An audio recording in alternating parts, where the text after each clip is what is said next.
and I'm a statistician at Faster. And this is a short presentation about what I've done since I've started and why I think you should join the pharmaceutical industry and some good things about the pharmaceutical industry. There's also some quite funny animations that feel a bit of, but here we go, brief summary about the start. I'll talk about how I got to where I am, what I've done up to now, what was expected from me in my first year, some challenges that I faced, good things about working as a statistician in the pharma industry, why you should work in the pharmaceutical industry. So, about me, I studied for 3 years at university. I did a BSc in mathematics and graduated in the summer of 2013.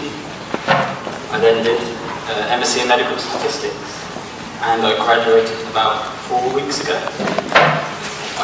Since September, I've worked as a statistician at Faster. A few things about Faster: the specialist CRO based in London. Established in 2007, run by a statistician, Kevin Kane, and offers statistical consultancy and clinical trial reporting with a reputation for outstanding quality. So far at Faster, I thought from day one. Started by meeting fellow Faster new starters. There was 10 of us in total. There was 4 statisticians and 6 programmers.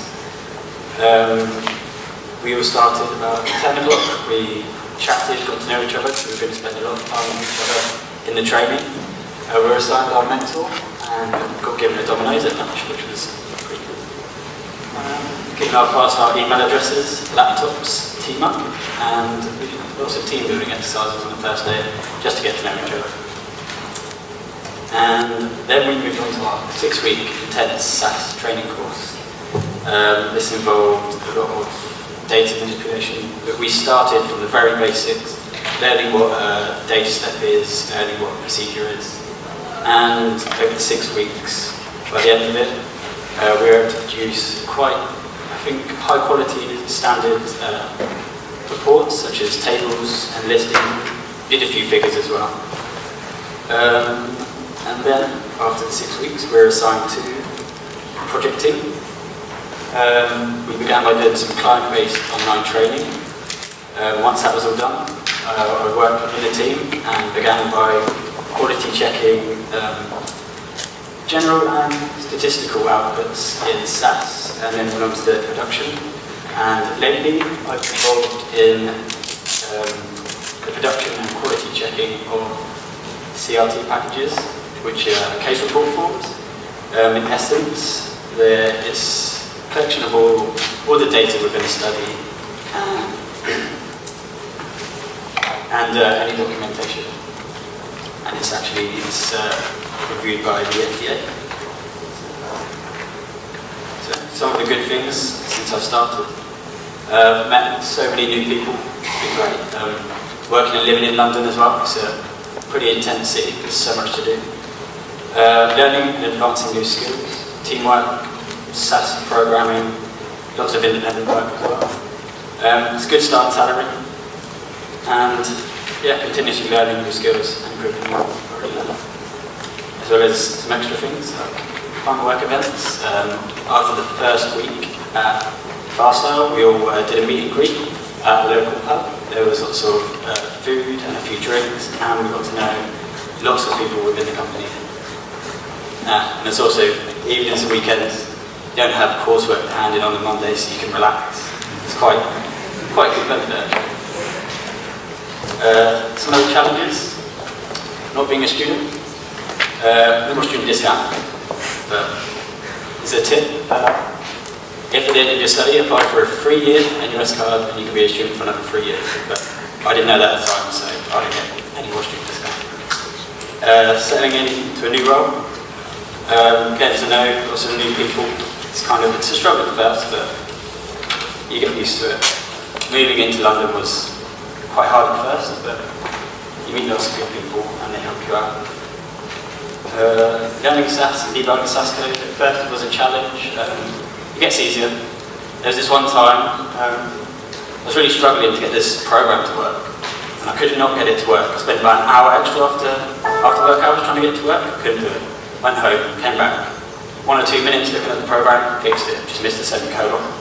So, there's also lots of these industry acronyms you have to remember. This is just a small list. If you go online, there's probably hundreds. So much to remember all of them. Working strict deadlines with the team as well. It's kind of hard at first, but it gets quite intense, but you get used to it and you learn quite a lot at the same time. What is expected from me for my first 12 months?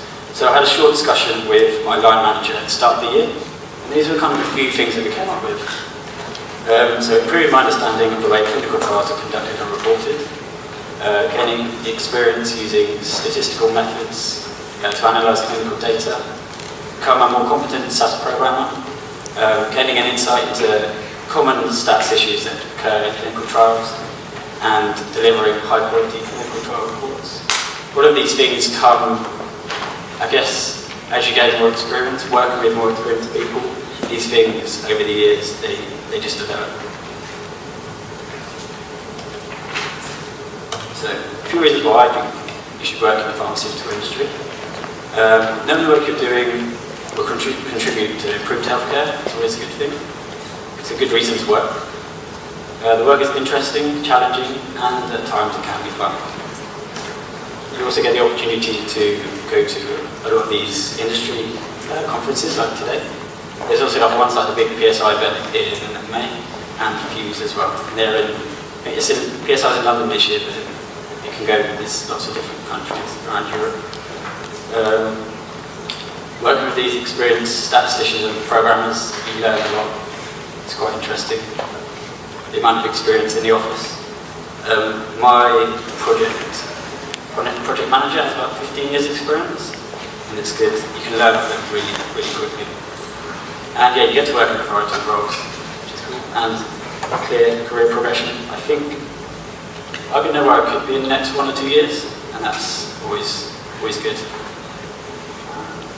Okay, so first I did a SAS Competition just before Christmas. These were a few of the entries. This one was mine. Not being biased, but I'm pretty sure it should have won. But this was actually the winning entry. It was done by a statistician called Michael Greer. And it's a Fermat spiral. And the SAS code which used to create it is actually the SAS code which keeps going. It's about 14 pages of SAS code, so it's quite complicated. But that was the overall one. There was also a festive entry. This was used for the Farstar Christmas cards, and that was sent out. But that was from someone called Sophie at the Lancaster. She started at the same time as me. And thank you. Any questions?